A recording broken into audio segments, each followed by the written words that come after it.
Which institution has the mandate to protect the country's forests?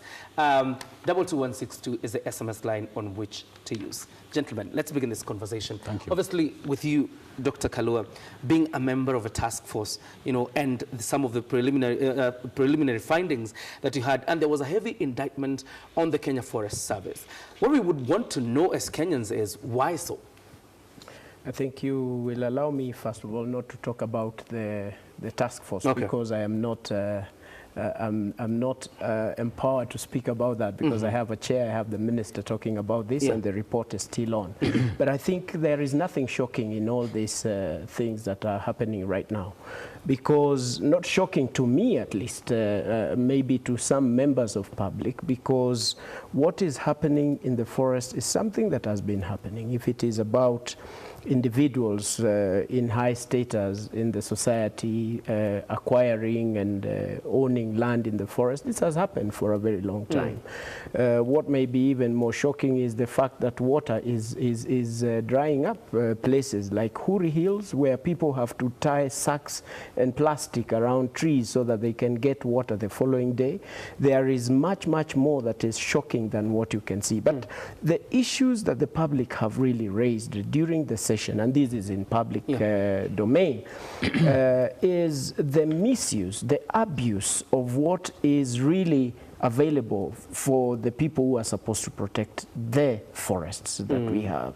So that you find that you have been allocated a forest for you to be able to access resources that are available, and you collude with officers within that specific space so that you go and get much more than what you had actually been allocated. You also find officers, and that is why it is not about the organization, it is about individuals in those organizations, so that at the point of evaluation of the resources that are available, if it is for logging purposes, the assessment report that is done and given as the actual value or what resource is available is not what actually is, because then they know that they would come back for it at a later time.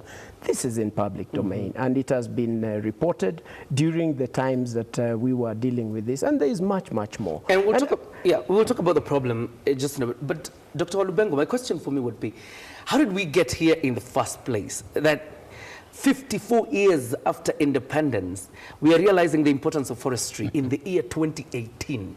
Okay, thank you very much for that question.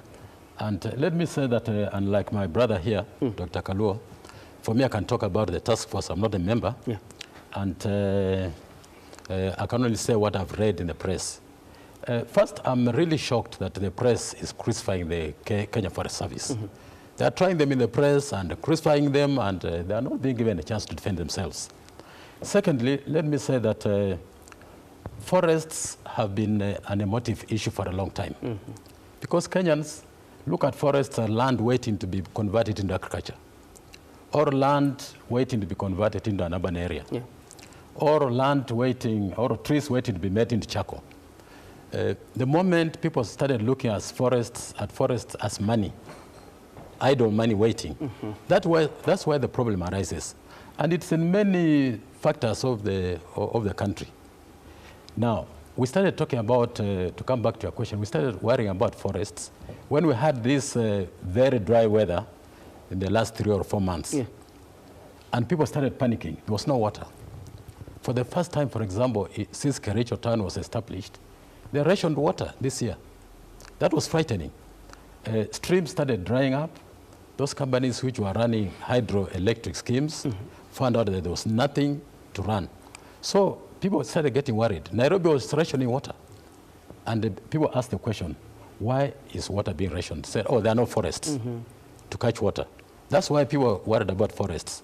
But I believe that if we are not run out of water, this issue may not have arisen. Okay, that's my view. Dr. Kalua, being around and of course being involved in terms of advocacy on issues of forestry and environment, my question would be just the same. How did we get here in the first place? You see, There's a Swahili saying, kilicho na mwanzo hakikosi kuwa na mwisho. I think it's something that has been happening. It was supposed to happen much earlier. Look at the issues that have happened. You see, it's quite pinching when you don't have water in the house. It is quite pinching when we have 36% of our population living under a specific area and space that their income is really below what is expected. And therefore it starts working on us, and therefore we need, like Finland, like other countries, that once you sort out the livelihoods of this 36%, then the forest cover will definitely increase. Have we been doing this? No. Have we had the goodwill? Sometimes yes, most of the time no. And sometimes it is the public goodwill and mainly political goodwill. And therefore I think it is just about timing. We have just been looking at it. But you see, the timing is now right. When I was talking about Mau, when I was talking about things, I was almost just by myself. And definitely my brother Dr Walumbengo and others. Look at who is talking about forest and environment today. It's everyone. It means that the point is home. It was just a matter of time. Population is increasing. We now have about 10 million households in the country. When you talk about 10 million households, then you're talking about 6.7 million households that are using firewood as their household energy. What does this mean? A household uses 10 kilograms of firewood on a daily basis for their breakfast, lunch, and dinner. And 10 kilograms of firewood, you would find it in a 3-year-old tree. That means Kenya today is depleting 6.7 million 3-year-old trees daily. 6.7 million 3-year-old trees on a daily basis. Yes, that is what it means. I think on this show you will come face to face with painful reality that daily 6.7 million trees, 3-year-old, can be destroyed on a daily basis. Is shocking statistic in itself. But of course, we want to take a break at this point. But when we come back, we'll be talking about the political goodwill, because we appear to be enjoying it at this point. Shall it go further enough to ensure that the environment is conserved, but most importantly, that the gains that are intended to be achieved are actually achieved? Edward Kabasa? A lot more still lying down. Seriously. And I have a couple of questions for Dr. Kalua. I will be asking about Homa Bay. Homa Bay is one of those areas which I think the Kenya Water Towers Agency needs to take a look at. There is Homa Hills.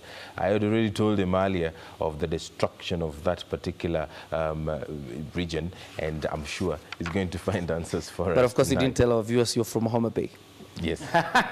Let's take that breather.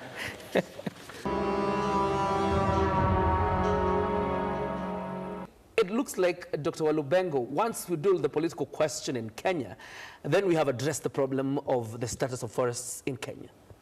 Yeah, let me again repeat that forests are very emotive and they're political. Yes. In fact, if you look at the former, at the Chief Conservator's house, the official residence, it's next to State House. Yeah. The Chief Conservator, then State House, then the Archbishop.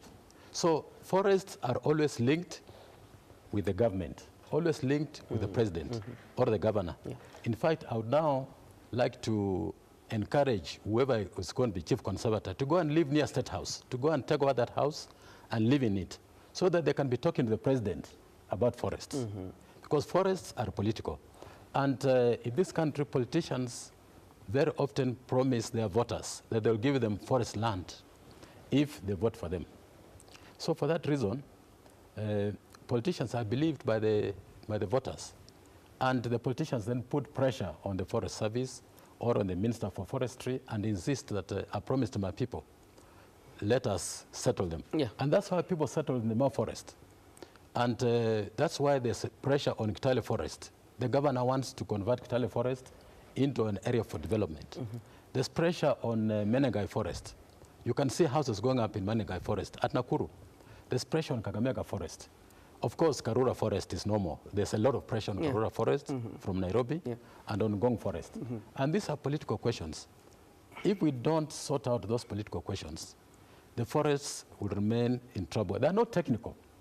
The forester who is in charge of Ngong Forest might be threatened by a politician. And the forester does not know where that politician is getting the powers from.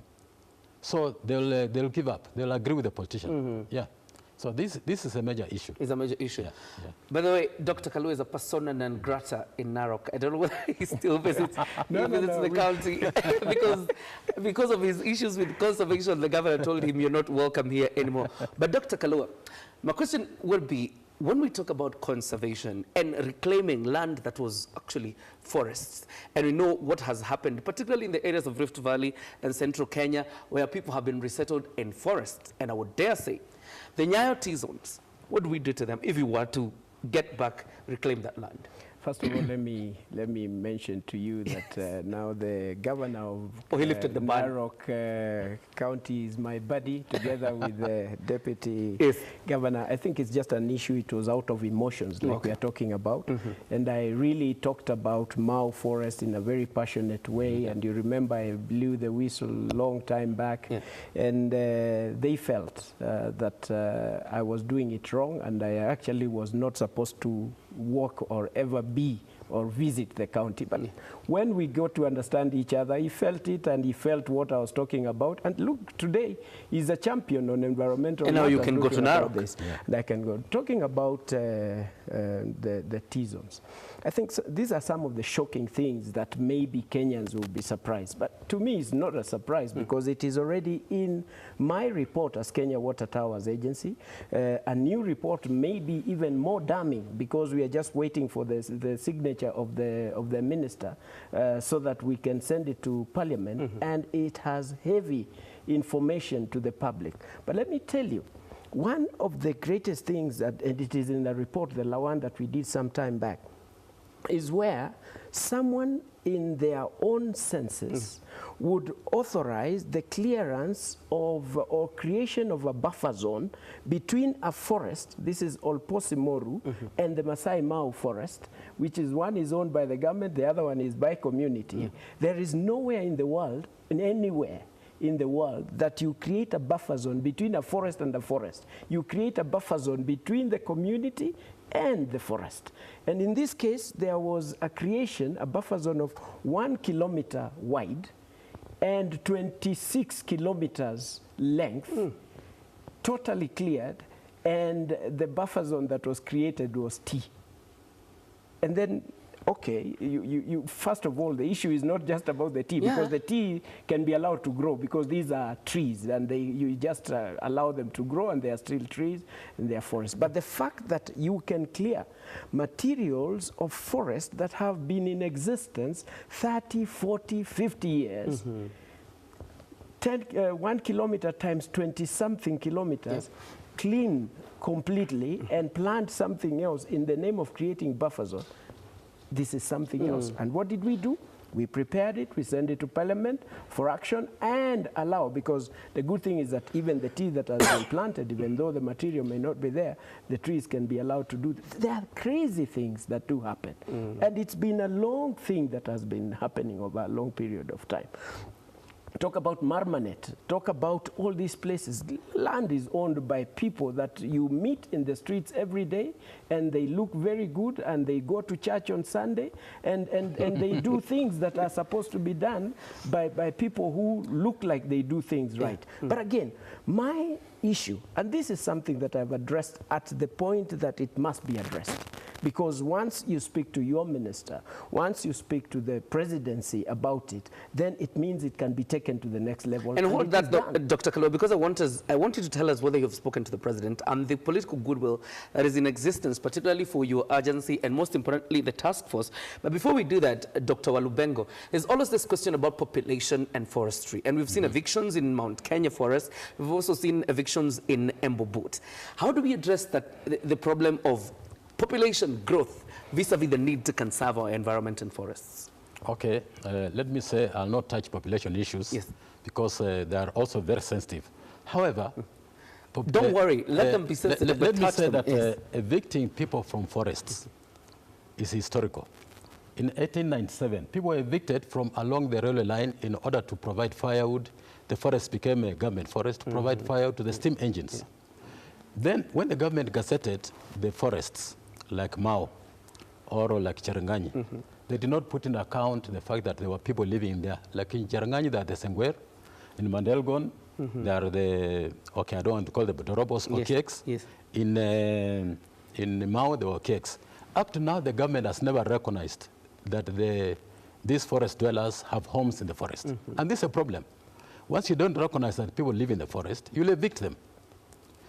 When you evict people from the Mao forest, they'll kick. And perhaps they go to Njoro or to Molo or Elbagon. They have no way of living outside the forest. Yeah. There's no livelihood for them outside the forest. Then there's another problem. The forest dwellers were hunter-gatherers. They were hunting small animals. They were gathering fruits, vegetables, mushrooms, roots, or whatever. But now, forests are a habitat to animals, and you are not allowed to hunt animals in the Kenyan law. Yeah. You cannot hunt. At the same time, because the forests have been degraded, there's not enough food for them in there. There are not enough fruits, not enough roots, not enough vegetables, not enough mushrooms. They cannot have enough honey, and the population is growing. So this is a major problem. We must deal with this forest dweller business. Regarding encroachment in forests, let me say, if I speak on behalf of the Bantu communities, because I'm a Bantu, the Bantus, anytime they see soil or land, they want to plant potatoes, they want to plant maize, they want to plant beans. So when they look at the forest, it's just and waiting. Dr. Kalua appears like he associates with It's just waiting to be, it's a forest waiting to be taken. It's land. If you go to Ndarakwa, on the road between Nyaruru and Nyeri, there are people sitting at Ndarakwa because it's a fairly dry area. They are on your marks to get into the Aberdare forest. And if any politician blows a whistle saying, please get in the forest and cut trees and plant, they'll be in there. Then it will take the government 11 years to remove them. There'll be no forest. So these are the issues. When the population grows, people want more food, so they expand agriculture, and they want more settlement for their urban areas, the forest will go. So we need to deal with the issue of even if the population grows, let us grow food more intensively, or let us build high-rise buildings in towns so that people don't have to encroach in the forest. If you look at Menengai now from Nakuru, it looks crazy. And when it rains, the floods, the flash floods that pass through Nakuru at a high speed into the lake, carrying all the debris, all the rubbish, it's very bad. So we really need to deal with this matter of population growth, but stop them from encroaching on forests. Absolutely. Dr. Kalua, there appears to be political goodwill, particularly in conservation right now, because there's that 90-day moratorium on logging. But have you spoken to the president, and have you been able to read his mind, or from his speaking, about his seriousness on this matter of conservation? First of all, let me not forget to thank KBC, because you are the first national TV to carry out a whole bulletin, prime time, on matters environment. Kudos.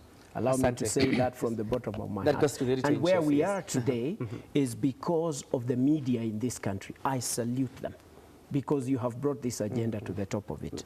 Let me come back to what you're asking.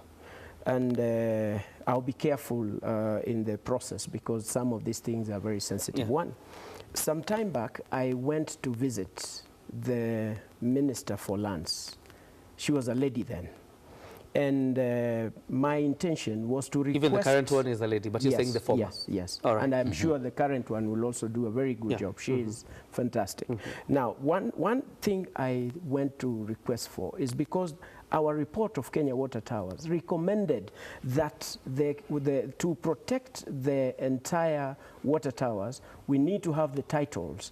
This is a G2G kind of an arrangement, so that the title is issued, not only, in my opinion, maybe, it should not even be issued to Kenya Forest Service or Kenya Water Towers, it should be issued to the Treasury, so that this national resource is properly protected. And the intention was, because it might end up in any of these organizations that we are, and you find someone with a crooked bolt or a loose nut, and you can lose it all. And this is something that we need not to allow. And do you know what she told me, the minister then? She told me, Isaac, you're my friend. The minister or the prime minister lost power because of Mao. Are you daring to tell me now that I dare touch anything about Mao so that my current president loses power?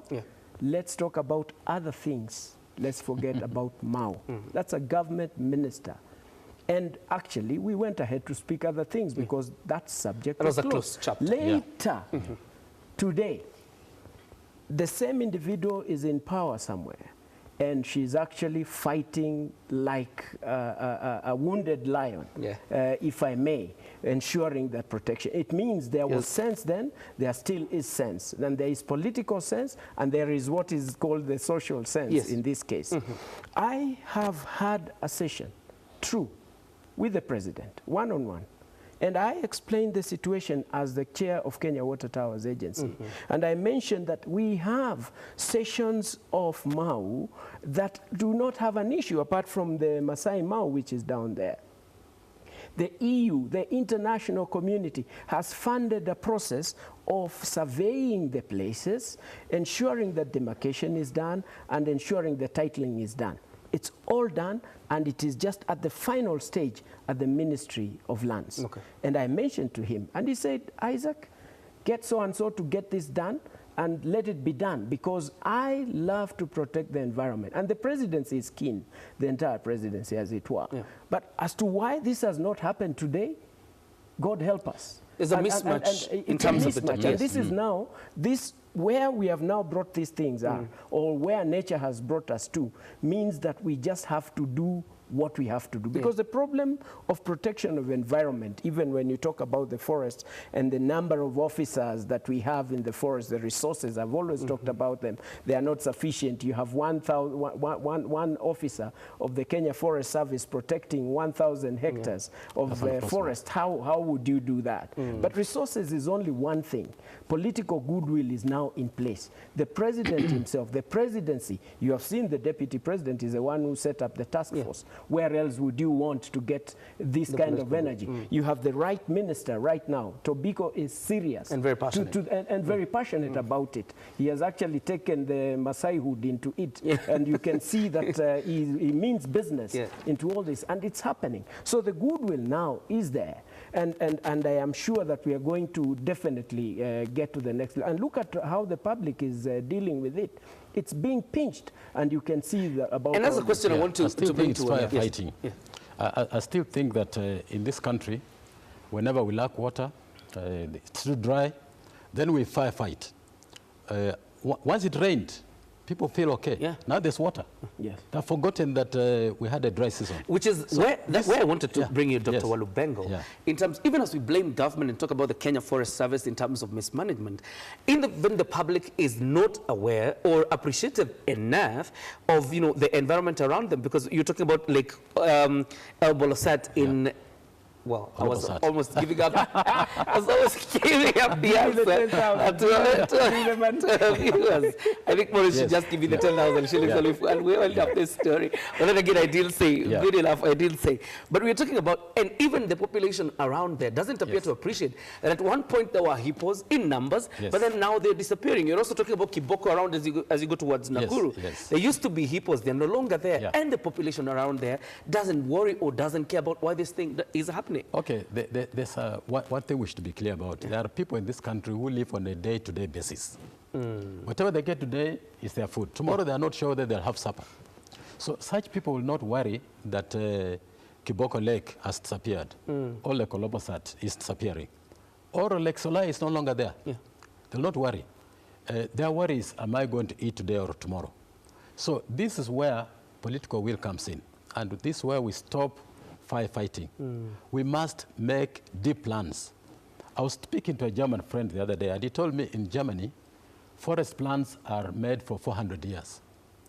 In this country, we make 25-year management plans for the forest. And those are not even carried through. Our economic plans are every 5 years. Basically, every elections. Every 5 years, we have an election, so somebody will change them. Until we sit down and make serious management plans and adhere to them. These problems will come. As seasons change, we shall cry and say there's no water. Then we shall blame the Forest Service. We shall blame Dr. Kalua here, who is in charge of the Kenya Water Towers. The Kenya Water Towers. We shall blame KBC for not announcing, and so forth. So we must sit down as a country and actually think these matters through. I'm not I'm not. Should it go for a national conversation? I'm not convinced yes. that the task force will produce the answers. They'll touch them, yes. But we shall go back to the issue. Where's the Ndungu report? Where's the Mao task force report? Here's the new task force. There have been 15 reports on the Mao. What has been done? Nothing. I'll respond to that. Yeah. And for sure, I don't think that the task force will produce nothing and that we will go back to the normal. I think one of the reasons why the task force has taken time and you have 30 more why days now. I cannot talk about the task force here is because of the level of detail. One and most of the things that are harming our environment and our forests is the laws. You find there is so much conflict. There is the land law, there is the environment MCA that is existing. There is so many laws that are agriculture, like even when you talk about the space, the riparian space. One talks about 7 meters, 6 meters, other one talks about, there is no consistency. And that is why we are taking a lot of time to ensure that things are done, and you will read them. They will not need to be talked about. You will get the detail. And the political goodwill that I'm talking about, the deputy president himself said, I do not expect this to be a photo opportunity for this to happen. You were there. You saw that. I'm glad the former prime minister is now part of the government, or they are working together. So you can imagine there is no better time than now when we can get things sorted out in a much better way, because the pain that has been caused is so deep. And as I said, it's not just ending at Kenya Forest Service, it goes deep. Look at the numbers that were released recently by the Kenya National Bureau of Statistics. You can easily relate the poverty, the number of orphans. The highest places will be Homa Bay, will be Siaya, will be that region down there, where the forest cover varies from 0.4 or 1.2 or up to a maximum of 3%. And that is where the level of orphans are.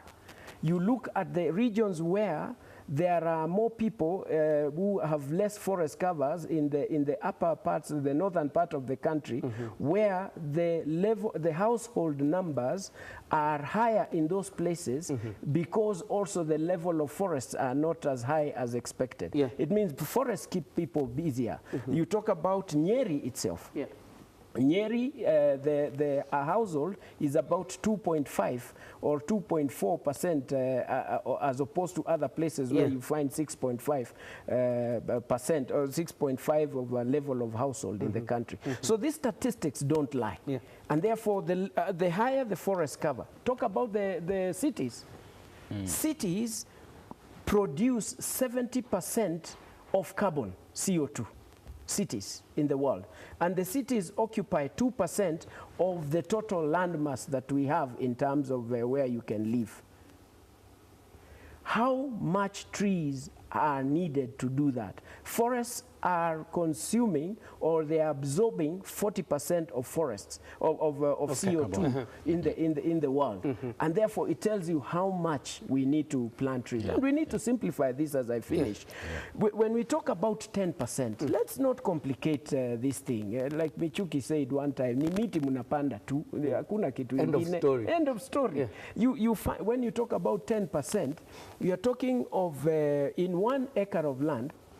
It has been simplified by KFS, the good guys. It's 64 trees per acre that you need to plant. If you have half an acre, plant 32 trees. If you have a quarter of an acre, plant 18 trees. If you have an eighth of land, plant 8 trees. Period. Just ensure that those trees do continue to exist. Once we simplify and you understand that money equals to number of trees and forests, and that livelihoods will be improved at this level, you're done. And I have called Kenyans to plant trees equivalent to their age and ensure that they grow. Plant your age. And that's a good initiative. Dr. Walumbengo, even as you talk about the issue that Dr. Kalua raised, and when he talks about cities, I'm worried. Because we are building Konza City, we're building Tatu City, and we're setting malls all over. Have we ever assessed the risk of some of the cities we're setting up, even though we call it development and we call it techno city or whatever fancy name we want to call it, and the malls we are erecting all over and the damage they're doing to our environment? Let me come back to what you mentioned earlier on about a national conversation. Yes. We need a national conversation on how to plan this country. We don't have it. That's why you hear of a developer putting up a building on a river, a developer putting up a building in a forest. We have not had that national conversation. Plans are there, but we're not following them. Yeah. And this is why I'm worried that we have had so many commissions in this country, so many task forces. And then they get killed by parliament or by a politician because of their wishes, their interest for votes. For example, when the chief conservator was suspended, the Committee on Environment rushed to tell the board to reinstate him immediately. Well, for me, I would say that this business of suspending foresters should stop. Really? Yes. Foresters are Kenyans, and they're behaving like other Kenyans. They're under pressure by Kenyans. So do you say we succumb to their... No, we don't succumb, but we go step by step. We find out what went wrong. But let me ask you, Dr. Walumbengo. Yeah. I was privileged to appear in that press conference that was being done by the chair of the task force in the Cabinet Secretary for Forestry and Environment. Yes. And of the highest levels of corruption happening at the Kenya Forest Service is where you have 10 hectares provided for logging, but only 2 hectares are invoiced. In that situation, what do? Do you wait for procedure or fire that guy on the spot? You wait for procedure because you fire the guy on the spot and you find out it's on hearsay. Okay? Really? I've seen people going to tour Aberdare Forest, and they say this place is empty, and the other one is not forested. But they've forgotten that government exchanged the land with the community. You know, there's a law which allows the community to give government land if the government gives them a forest land. The government did that. The communities refused to move. So the result is you get a forest that looks bare and it's supposed to be a government forest, but the communities have refused to move. In Laikipia, there's a forest up to now where the communities exchange land with the government, and the communities still insist that they do not do a proper exchange. If you plant a tree in that forest, it's uprooted by the communities. So an outsider coming there begins blaming the foresters, when in fact the question is deeper. We need to go to underlying causes. You cannot just walk in and fire a forester and then say, it's because we found the place empty. Go to the underlying cause. And we have not done that. We must follow due procedures. That's my view. Okay? Otherwise, why have procedures? Dr. Kalua, I agree. Procedure is right. It's very important. And I think some of these things, because they also don't want to dare do something and then you end up in court because of not following procedure. This is fine. But I think where we need really to spend time as Kenyans to try to deal with are the solutions, the alternatives. The moment you do not engage a Kenyan or the people, the communities surrounding the forests, for as long as they do not get access to this facility or this resource that is easily available there, you have a problem. And therefore you need to tell them this is the alternative. First of all, from a national point of view, create policies that are going to give an opportunity for alternatives. When you talk about solar, make it so much affordable. Let the president and his deputy and other people live and woo investors in a way that it has never happened, and bring them here to serve that bit of alternatives. Get to deal with briquettes in a way that no other country has done before, and come and create opportunities and businesses, livelihoods around the use of briquettes. Allow the importation, deliberate importation, and in fact funding processes so that those GICOs that can use pallets, that they can use briquettes are easily available. Support industry around this. Get to the people who are grazing in the forests. Talk to them about what it does to the environment, and show them how this country does not export meat to most countries in the world because the quality of how we handle our meat is not what is expected.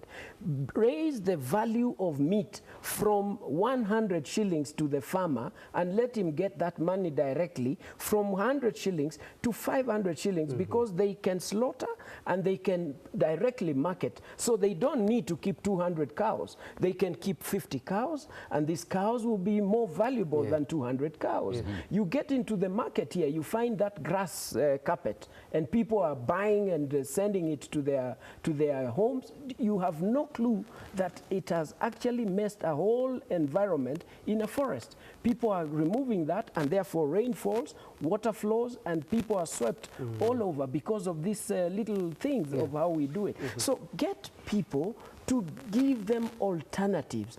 Talk to people, understand, give them access of forest materials so that they can be able to relate to it, not when you leave it, and the beneficiaries are other people who are coming from east, west, and north. And actually, as someone said, the government does not have business dealing with business in the forest. Let that be done by business people. Let that be a proper enterprise so that valuation, the harvesting, the production, so that you can create all these alternatives. Bamboo is a huge factory. I keep talking about it. The second richest county in China just does bamboo only. And we have a lot of bamboo here. So politics is just what is keeping all this and lack of information that we need to have. But now there's goodwill. We just need to ride and get it done. Dr. Walumbengo, if we were to retrace our steps back and look at the losses that we have had to deal with 54 years later, my question would be, how many trees would we need to plant annually, to recover what we have lost? Well, let me not pretend that I've got the figure. But I can also tell you that we do not have enough seedlings to plant. I know that we raise sometimes 80 million seedlings, and if it takes 25% of that, it's less than, of course, it's less than 80. But 80 million seedlings, you are talking about 8,000 hectares only. Leke Forest alone has lost 14,000 hectares. So the seedlings we produce in this country are just enough to do Leke Forest in 2 years. And yet the Mau Forest has lost perhaps 140,000 hectares. So you really need a lot of seedlings to deal with that. So having said that, I don't want to be totally pessimistic, but I can say that we have still not seen anything yet. Things are going to get worse before they get better. But we can be optimistic that they can get better. That's absolutely. Let me just take the 2 or 3 feedback before I give each one of you the closing word, before we cross over to Edward Kabasa for sports, and also we're going to be awarding the 10,000 shillings to the. But you can the answers I'm getting here that Volosat is in Nyeri, Rem is in where. But let's just watching the discussion. Watching the discussion on our forest cover, and of course this gentleman Kagose Eric names about 2 politicians he thinks they owe Kenyans a serious apology on the issues of forestry, but I will not mention them here. Howard Akimala says it calls for a multi-agency approach, not just the Kenya Forest Service. Family planning, and this is in terms of population, family planning should not just be bartok. Our rate of growth will automatically lead to encroachment. Also, the KPLC pilferage makes electricity so expensive, then locals turn to fuel. That is firewood as fuel. Very quickly, somebody says, it's possible if there are strong measures to control logging despite population growth. Japan has been growing their forests for so many years despite their population growth. And these are quite eye-openers, particularly on these conversations. And then we have Dekit Kimani who says, politicians, especially somebody here that is being mentioned, and I won't mention their name, whom gave out large tracts of land in the forests of friends and community for economical and agricultural production. Was it not for, let me just say this, Raila Odinga, Mau would be a historic forest read in the books. Somebody says very quickly here, and I'm doing this so that I can give you the last word.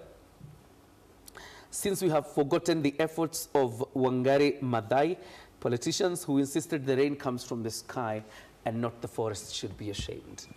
And Kenyans are really furious, Dr. Kalua. Your last word as we wind up. Let's do this. Yes. The politician who talked about rain coming from the sky, not from the forest. I think the beginning is he knows, and he's a highly educated person, and he's a teacher. Yeah.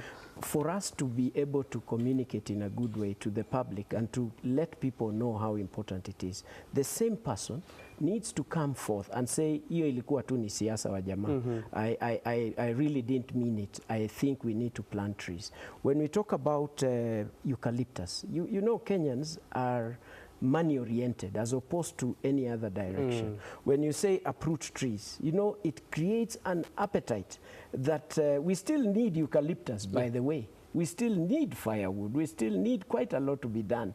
The only thing is that now it has been abused, so people think that it is not the right thing to do, and therefore we need to change this. When we talk about alternatives of gas being made cheaper, I'm glad that the government is working towards the gas ya mwananchi. We should even go a step further and depoliticize the whole thing. There is no reason why big cities in this country should not have piped gas into their houses and households receiving gas in their own houses. But right now, the distribution of the mitungi is because there are some political interest in one way or another that we keep it so that it happens. These are the things that we really need to start quickly because dealing we are with because there is challenge. Absolutely. Our country needs us, and we have all wronged. It is not one individual. We just need to wake up, plant trees, and ensure that we create forests that can make and the change God that to we forgive really us, need. right? Yes, for sure. And it is a new beginning because this is Easter. Jesus has just arisen. We just need to start a new beginning and forget who has done what than the other. Every monkey has got its Dr. own Walumbengo, back. your last word. I'm pressed for time and we need to wind up. I still think that we need a national conversation on forests, and I think that we must delink government from managing forests. Let the forests be managed by communities and by private companies. If somebody wants to run a paper mill, let them be leased land so that they can grow forests to supply them. If somebody is running a sawmill, let them be leased a piece of land so that they can grow forests to run their sawmill. But this business of government trying to do business, it does not work. Absolutely. Quite an incisive conversations here we've had with Dr. Kalua and Dr. Dominic Walumbengo. Thank you very much, gentlemen, for joining us on Set tonight. And thank you to you, our viewer, for making this conversation trend on Twitter. And it is a conversation that happens not just on Set, but it goes on online. You can be able to go there and get insights about the state of forestry in Kenya. But most importantly, what we need to do as a country, I think it's to stop pretending and start working towards conserving our environment. But most importantly, like Dr. Dr. Kalua says, let's forget about the past and deal with the future, because it sure is bleak. And if we don't stop here, then it looks like the future will be even more bleak. Kabasa, I understand we have winners for the 10,000 shillings. Yes, I do. Except the ones that saying all Bolosat is in Nyeri, I don't know, Migori, or something like that. And someone said Elgeyo Marakwet. Elgeyo Marakwet? Yes. Yeah, but those names sound like Zauko. But you will be surprised, the county that all Bolosat is. But the most important thing is that there was a lot of participation in this, and so many people did contribute. I have thousands of SMSs. I cannot read all of them. But question number one, Lake Olbolosat is found in which county? The answer is Nyandoro County. And question number two, which institution has the mandate to protect the country's forest? That is the Kenya Forest Service. Of course, so many people have answered that as well, but we have two winners. I'm sure these two people are going to enjoy the Easter Monday. It has been a very long weekend. If your number ends with 618, you have won yourself 5,000 shillings. And another winner here, your number ends with 233. You have won yourself 5,000 shillings. Of course, you will be called. Our number ends in 940, so you should not be tricked.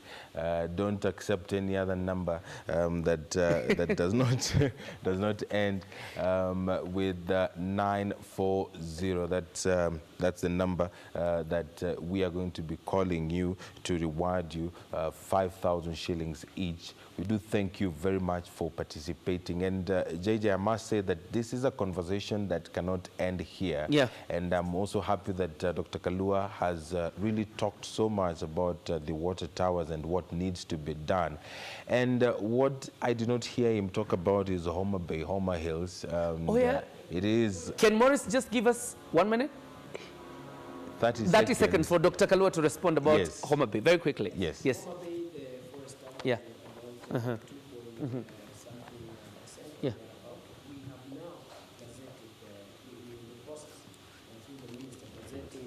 Here, which is bordering both, and another 4 water towers in Homa Bay and neighboring county. Yeah. And this is a process that is ongoing. The minister has promised that this will happen, and therefore we are really doing it in a big way, and it is the responsibility of the counties to take it up. So rest assured, Homa Bay is a county that we are definitely keen, and the Water Towers Agency and all the other government institutions in charge of this area are working towards that. And it's not only that one, many others. So rest assured, but plant your age, please increase your forest cover. Yes. My brother, thank plant you so trees much. your age. Yes. My director knows his age. Plant your trees your age. Yes. He says 40.